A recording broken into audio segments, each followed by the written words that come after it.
Life is filled with unique experiences that are shaped and blended by race, ethnicity, and culture. Influences from our family, friends, community, and society can veer us off track and, at times, leave us feeling stuck, lost, and alone. Fear can set in, which can lead to overwhelming anxiety and depression. These feelings are there so we can learn, grow, and break free from our past experiences and the current lens at which we view our inner and outer world. We cope and find relief from these feelings by using drugs, alcohol, self-injury, social media, work, food, shopping, gambling, sex, relationships, and other addictive behaviors that perpetuate these feelings and cause us to feel like we're spiraling out of control. A way we can break free from these addictive behaviors is by sharing our experiences, expressing ourselves, and supporting each other while overcoming fears of judgment. This thing called life is a supportive space where we can share our experiences, strength, and hope with each other. I am your host, Daniel Flynn, and before I ask others to share their story, I will share my own. These next few episodes, I will share my experience overcoming addiction from drugs and alcohol, what led me to addiction, relapse, and recovery. This is my story, and this is this thing called life. Let's just pick up right where we left off. So the end of the last interview, you were in Florida, and you talked at the very end of that one about, getting better, and the moment that you had, like, sort of the moment of clarity where you wanted to stop what you were doing. Did that last? Was that wasn't a temporary thing? I got the sense that was a big moment. So yeah, that was the moment of clarity.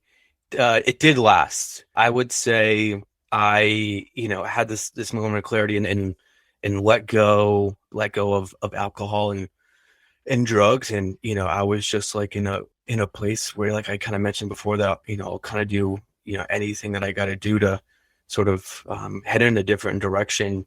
It sort of changes a bit later, but for the moment, I start going to meetings on a regular basis, sort of like every day. And when I did that, I really got a sense of community.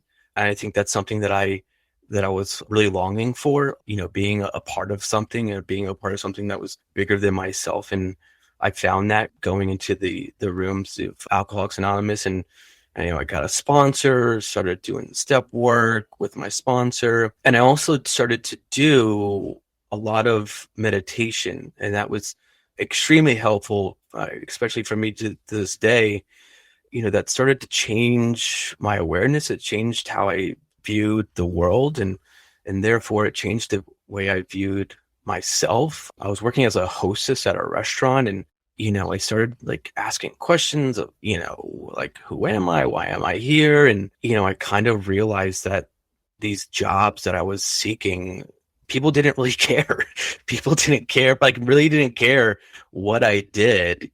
Sometimes people will say things that makes it seem like it matters, but like I kind of realized that none of that stuff matters. And it was kind of, working as a host at a restaurant, and I was reading different philosophies. I was, listening to Alan Watts and reading and learning other ways of being and navigating the world. And, a lot of stuff resonated with me. And something that I kind of realized as I'm doing this meditation and my awareness is changing, I start noticing the things that people are saying. And it's like this inner voice sort of gets louder as my awareness is changing. And, my inner voice is sort of like saying like, oh, you need to pay attention to that. That's something that's important. And, I was with someone, and this was said, multiple times, but they had said like, when I'm with you, I feel like I can just talk, and I feel like that I'm not judged when I talk with you. And that was so meaningful for me to hear that. And, I started to kind of explore like, what can I do? Because that's something that was very personal for me. That was something that was me. As I'm, down in Florida getting sober, I start thinking about getting into the mental health field and counseling. But, at the same time, I want to get out of Florida. I want to get away from my dad. It was really difficult to accept, my dad in who he was. But I also feel like me being down there getting sober was my last ditch effort. Unbeknownst to me, it was my last ditch effort to kind of show him, sort of like as an example of like, this is what you can do if you want to get better. Like, I wasn't saying anything to him, but I was kind of doing. So he still wasn't doing well down in Florida? Yeah, he was not doing well at all. Yeah, it was difficult for me to accept. I never did when I was down there. I never really did fully accept him. I kind of realized that in order for me to leave and get out of there, I have to go back to some of these skills that I had doing research. And I applied for, a job that was here in Baltimore, Maryland. And, I flew out and, sort of continued my journey here in Baltimore. What was it like for you to like find the thing that you connected with? Obviously, there are endless amounts of people with different ideas about how to solve the problems you're trying to solve. So, was that a really tough process to go through, or did you pretty quickly find what worked for you? Meditation, that was like super helpful for me because when my mind, right, and it's sort of like a part of the reason why things kind of got the way they did is my mind would just race, and I would be constantly thinking about the future or the past, and I would just sort of be spiraling in thoughts. And they were a lot of them were, or most of them were negative thoughts, and I was sort of spiraling in these two different points in time, in the future and the past. And when I would meditate and I would just like do nothing and just sit there and listen, that kind of helped me really kind of pick out, this is for me, or that's not so much for me. It's like I got to allow something inside me to kind of guide me. And that's where I kind of realized that I kind of come to this awareness that like I'm not my body, and I'm sort of this spiritual person, this spiritual being. I'm the culmination of experience. Like, I am my experiences. So I would say like it wasn't difficult when I was engaging in meditation and mindfulness, and like, if as long as I was doing that, things would be easy. I sort of intuitively, I guess, like know how to sort of go about things or navigate things, or this makes sense, and I need to sort of add this to my life, and I need to kind of let go of this, and this idea is, doesn't really resonate with me. So I would say it can be easy, and it can be easy for me, but it's when I'm sort of ensuring and that I'm being mindful, and I'm doing meditation. I assume this is hard to sort of like define when it happened or how it happened, but do you have a sense for sort of like how long the process was for you until you felt maybe what you would call good? Like, was everything you're talking about, did this take years, or was it kind of a quick thing where after a few weeks you felt significantly better? It kind of it gets like, well, at least for me, it gets better, and then it kind of would get worse, and then it would get better and worse, better and worse. But sort of my trajectory was sort of like always, so to speak, going up. Hmm. And I say that because when I got to Baltimore and I was doing research in a job I didn't really want to do, but I knew, I mean, I needed to have a job to make money. When I came here, I started doing meetings, but I did kind of notice that when I got here and I had this sort of like relief and freedom, that I started to go back into old habits and old ideas and values. I started to want more, and whatever I had was not good enough. Are you talking about material things? Yeah, like it's sort of like things outside myself. And so when I got here, I switched my careers and I got a job as a psychiatric counselor, working in the inpatient psychiatric unit. But I also got the sense that like things weren't enough. Like, I needed more. I needed to have more money, or I needed to have a better job, or that this job that I had wasn't good enough. And so I would switch jobs, and I actually got in a position where I was, working at Johns Hopkins as a substance use counselor, and they were gonna basically give me a certificate and pay for it for me to be a certified counselor. But as I was getting that, or on my way of getting that certificate, I felt like that wasn't enough. And being a certified counselor, that was good, but I needed I needed to have a license. A license would be better, and it would be people would view me and accept me, and I would be of more value if I had a license. So I end up applying to grad school. Yeah, I applied to grad school, and I started, a counseling program here in Baltimore. But through this whole time, I was relapsing. I was using again, and I wasn't going to meetings, didn't have that sense of community, and I would have, I'd use and then I wouldn't be, have some sobriety and I would use, and things didn't make sense until I realized that, you know, hey, you've done this before, you know how to do it, and you've got to sort of go back to meetings and make that a priority. And so I started to go to meetings at 7 a.m. to sort of start my day going to meetings and being around people that were healing and growing and going in a direction of sobriety. And I did it in the morning because when I was in grad school at the time, I would just kind of push things aside. Like I had to get my schoolwork done. I had to do this and that. And I would sort of put, my life second. And it wasn't until, I really started to put my life, my well-being and my sobriety first until, things started to change. So I started to go to a 7 a.m. meeting, which I still go to right now. So like all during the pandemic, I was relapsing, and it was because sort of there was this sense of one that I didn't have enough. I needed more. I needed more. I'd switch jobs, and it was also about this sense of control. I wanted to feel like I was in control of things, in control of my emotions, and I just wanted to feel like I was in control, and that contributed to me continuously relapsing up until about a year ago. It was around the time that school was ending for the summer, and that was helpful for me during the summer. Something that was really really helpful for me is to kind of go back a little bit earlier, like just before that day when I started to go back to meetings, and I like back in March.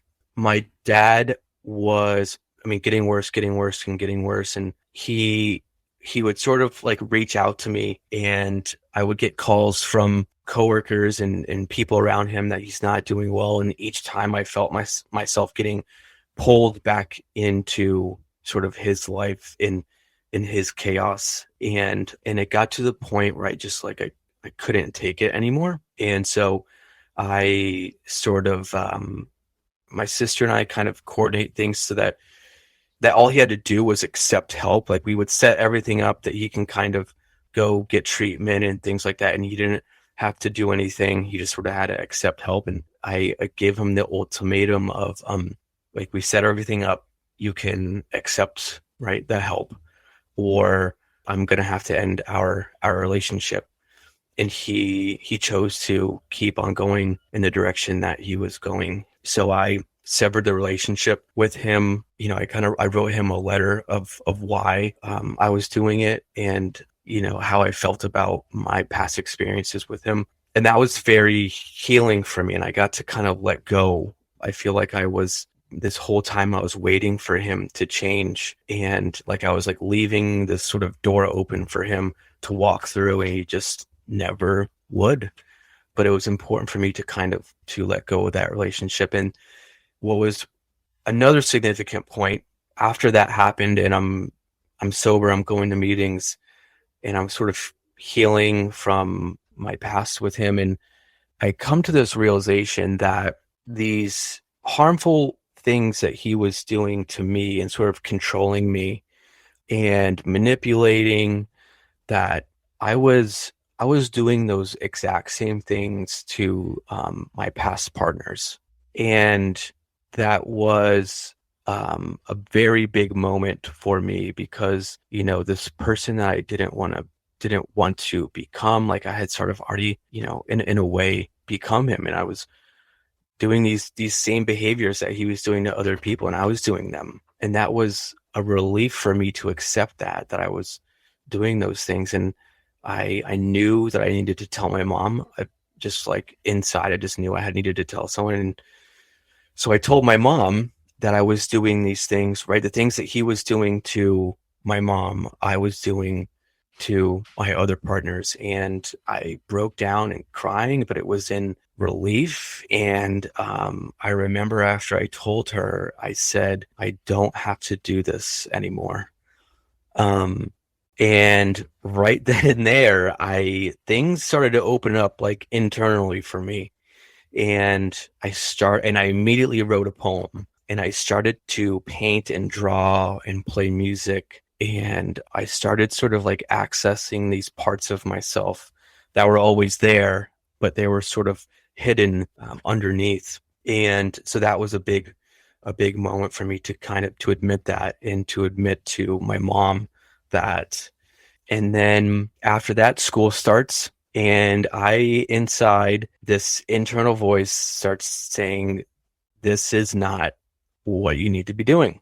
This is not the direction doing this counseling program and going in this direction of being a licensed therapist." And it took me a couple weeks, but I took a leave and I let go. I let go of, all the things I was doing in school, my classes, and it was a big deal because everything outside said that this is what I needed to do. I had wonderful grades.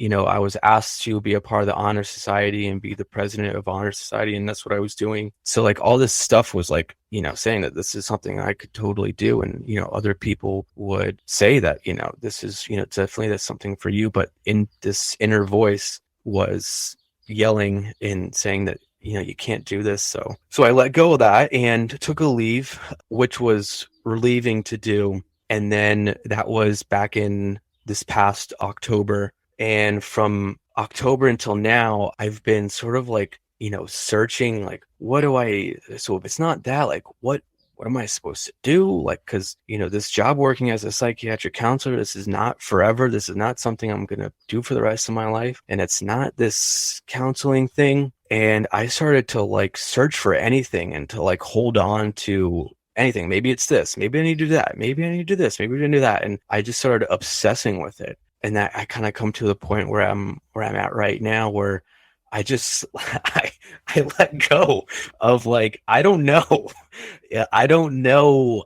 I have no idea what the future has in store for me, but I know that if I let things go and if I just let things fall into place, everything falls into place as it should. So I'm in this really great place of I don't know. Yeah, I mean, it's interesting, even when you were just talking about that you mentioned trying to figure out what you were supposed to do, which is, it's an interesting word to use, right? Because it seems like that's a lot of what you're talking about, is that like, and I think this is true for a lot of people, that you go through life in a lot of ways doing what you feel like you're supposed to do. And it sounds like you are figuring out how to think about what you want to do. Yeah, and like, but so the interesting thing is sometimes I've felt like, especially like in these past few months, I feel like, and I've had these moments, and a lot of people have had these moments where I've got my glasses or my sunglasses on top of my head, and I'm just searching for my glasses. Like I don't know where they are. It must have been here, maybe they're over there. Like I know I found, and I'm just like searching endlessly for these glasses, and then I just stop, right? I just slow down and I just stop, and I'm like, they've been on my head this whole time. They've been in front of me this whole time, and I've kind of felt like that. So in this job I'm doing, I work as a psychiatric counselor, and one of the things I do is sort of lead a group, and it's like psychoeducation, and so it's kind of like teaching, right? It's teaching mental health, teaching mental health and life experiences and navigating life experiences. I do a lot of teaching on mindfulness. I do like a meditation with people, and so I kind of came to this realization like recently. It's like I've actually been doing it the whole time.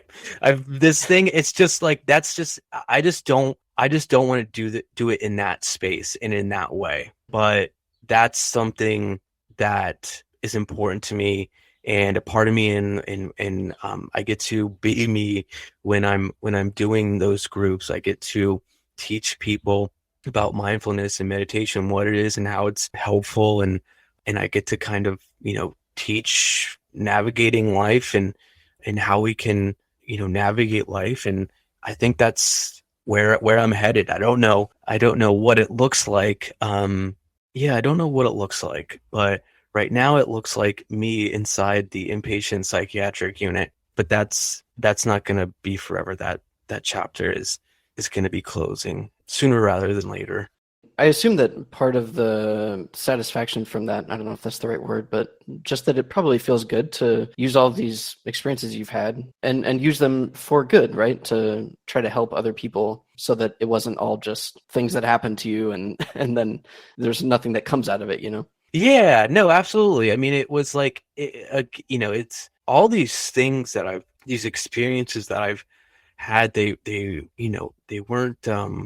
weren't bad, and I wouldn't say they were good. They were, they were just, they were experiences, and they were valuable, and they will always be valuable, and right, and these experiences are me. And so if these experiences, right, I feel like these experiences are very, very valuable. All of them, not just some, not just this what experience and that experience. All of them are valuable. And right, if I am my experiences, then I am valuable. And it's really great that I get to share that experience in teaching when I'm at work. And yeah, that's there's a relief, right? There's, a relief that, like, hey, I'm doing what I want to do. I'm doing this thing. The glasses sort of like fell on top of my head. I just know that it's not gonna be in that particular space, and it's gonna look different over time. I wanted to ask, I mean, when you think back to all of this, and there's a lot that happened, so maybe it's hard to answer like big picture questions like this, but is there something that you think is sort of responsible for you making it through all of this? Because there are obviously, there's a lot of versions of these kinds of stories where people don't make it. And I might not have been talking to you right now, like what do you think helped you get to where you are at all these different steps where it could have gone wrong? Um, yeah, and like I've thought about that, and like, why was it me? Or, because I've known people who sort of haven't made it, and who are no longer here. Yeah, I don't know. I do know that life is about experiences, and a lot of the times, or most of the time, we need to keep on having the same experiences over and over to learn. And that is very apparent in my story. It took me a while to learn, and it can take many different experiences. So, it could be sort of, I guess, explained in people, if people believe in reincarnation, and there's, not just one life experience, but you have multiple. And, sometimes we need to have more and more experiences to kind of learn and grow, and to kind of make different decisions, and to kind of go in this direction or that direction. And yeah, learn from our past, because our past experiences are valuable. So yeah, I would say that would be, I guess, my answer. But then again, like, I at the same time, I don't know.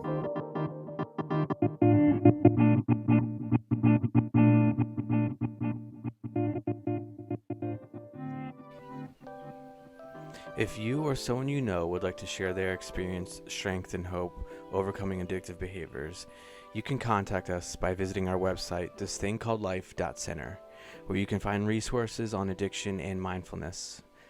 Thank you for listening and being with us in this thing we call life.